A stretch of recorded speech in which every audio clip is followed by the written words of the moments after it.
Hello weavers, welcome to సుగుణ పోపులు పెట్టి channel. మనం ఈరోజు రొయ్యి పొట్టుతో వంకాయ వేసి కర్రీ చేసుకుంటామండి. చాలా బాగుంటుంది. ఇది క్లీన్ చేసుకునేది చాలా కష్టం అనిపిస్తుందండి. దానికని ఇట్లా ఒక చిల్లులు గిన్నె తీసుకొని ఈ చిల్లులు గిన్నెలోకి ఈ ఎండు రొయ్యి పొట్టు వేసేసుకుంటాము. ఇది వచ్చేసి నీళ్ళల్లో మునిగి ఉండాలండి. గిన్నె కింద నీళ్ళు పోసుకొని ఆ నీళ్ళ పైన చిల్లులు గిన్నె పెట్టుకున్నామంటే ఇట్లా నీళ్ళు ఉంటాయి. మనం ఇట్లా రొయ్యి పొట్టు వేసుకున్నామంటే ఆ నీళ్ళలోకి ఇసుక దుమ్ము అంతా వెళ్ళిపోతుందండి. ఈ గిన్నెని ఒకసారి ఇట్లా ఎత్తి పెట్టినామంటే నీళ్ళల్లోకి ఎక్స్ట్రా ఏదైనా ఇసుక అట్లా ఉంటే కానీ కిందకి వెళ్ళిపోతుంది.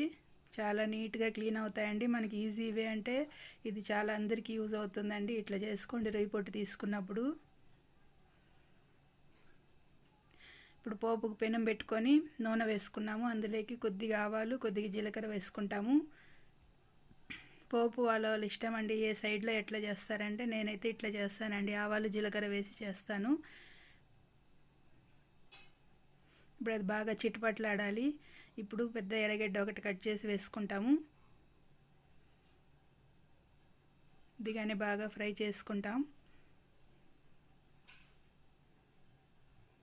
ఇప్పుడు టమాటాలు ఒక 3 టమాటాలు తీసుకున్నానండి. నాటు టమాటాలు, పులుపు టమాటాలు, చాలా బాగుంటుంది టేస్ట్. ఇవి వేసేసుకున్నాను. ఇవి కానీ బాగా ఫ్రై చేసుకోవాలి. ఉప్పు వేసుకుంటామండి రుచికి సరిపడా.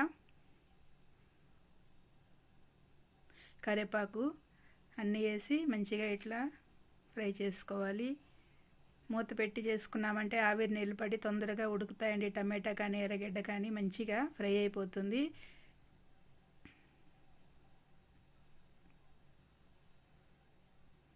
ఇప్పుడు ధనియాల పొడి ఒక గరిటె వేసుకున్నానండి. 1 టేబుల్ స్పూన్. కొద్దిగా పసుపు,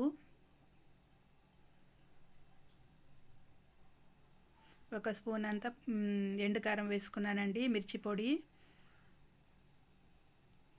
ఇది కానీ బాగా పచ్చి వాసన పోయేంత వరకు ఇట్లా బాగా ఫ్రై చేసుకుంటాం.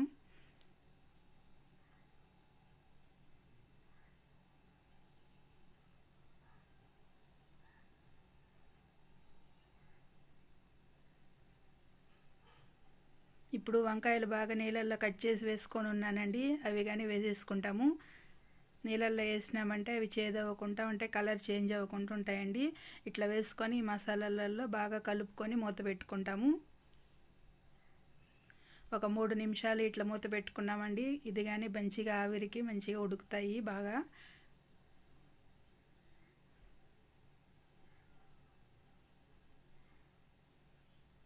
ఆ వంకాయలో కానీ ఆ పచ్చివాసన పోతుందండి. ఇట్లా మూత పెట్టి మనం ఇట్లా కొంచెం వాడ్చుకొని మళ్ళీ నీళ్ళు వేసుకున్నామంటే, ముందే నీళ్ళు వేసామంటే పచ్చిగా ఉంటుంది. ఇప్పుడు మనం వాష్ చేసి పెట్టుకున్న ఎండు రొయ్యలు వేసుకుంటామండి.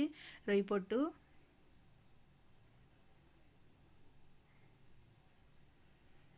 ఇది బాగా మసాలా కలిసే మాదిరి మంచిగా ఇట్లా కలుపుకోవాలి.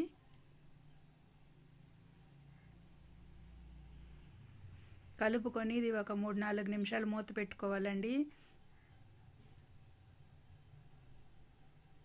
ఇప్పుడు మూత పెట్టి తీసాము చూడండి. కొంచెం నీళ్ళు బాగా ఆయిల్ అంతా వచ్చింది.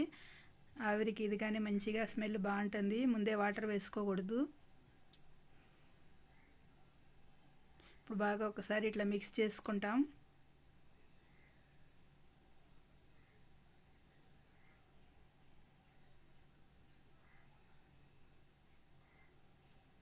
నీళ్ళు వేసేసుకుంటామండి. ఒక 1/2 గ్లాస్ అంత నీళ్ళు వేసాను. మీకు థిక్నెస్ ఎట్లా కావాలనో అట్లా వేసుకోవచ్చు. ఏమంటే ఇది కొంచెం గట్టిగా ఉంటేనే బాగుంటుందండి, ముద్దగా ఉండాలి. బాగా మూత పెట్టి మంచిగా ఉడికించుకున్నామండి. బాగా ఇట్లా ఆయిల్ పైకి వచ్చేంత వరకు ఉడికించుకోవాలి. ఆయిల్ పైకి వచ్చిందంటే వంకాయ రొయ్యి పొట్టు అంతా ఉడికినట్లండి. మంచిగా ఇట్లా టేస్టీ రొయ్యి పొట్టు వంకాయ కర్రీ రెడీ అయిపోయింది. ఇది రాగి ముద్దలకి బాగుంటుందండి, వేడివేడి అన్నానికి బాగుంటుంది. చాలా టేస్టీ కర్రీ రెడీ అయిపోయిందండి. మీరు ఇట్లనే చేసుకోండి, చాలా బాగుంటుంది. మా ఇంట్లో అయితే అందరికీ ఇష్టం అండి. ఈ కర్రీ చేసినప్పుడు చాలా బాగా ఇష్టంగా తింటామండి. ఓకే వ్యూవర్స్, మన ఛానల్ సబ్స్క్రైబ్ చేసుకోండి, లైక్ చేయండి, మీ ఫ్రెండ్స్కి షేర్ చేయండి. మేము ఈరోజు వచ్చేసి ఈ రొయ్యి పొట్టుతో పాటు రైస్తో ఎంజాయ్ చేస్తామండి. మీకు రాగి ముద్దకి బాగుంటుంది, రైస్కి బాగుంటుందండి. ఏదైనా మీ ఇంట్లో ఏముంటే దాంతో ఎంజాయ్ చేయండి. Okay viewers, bye.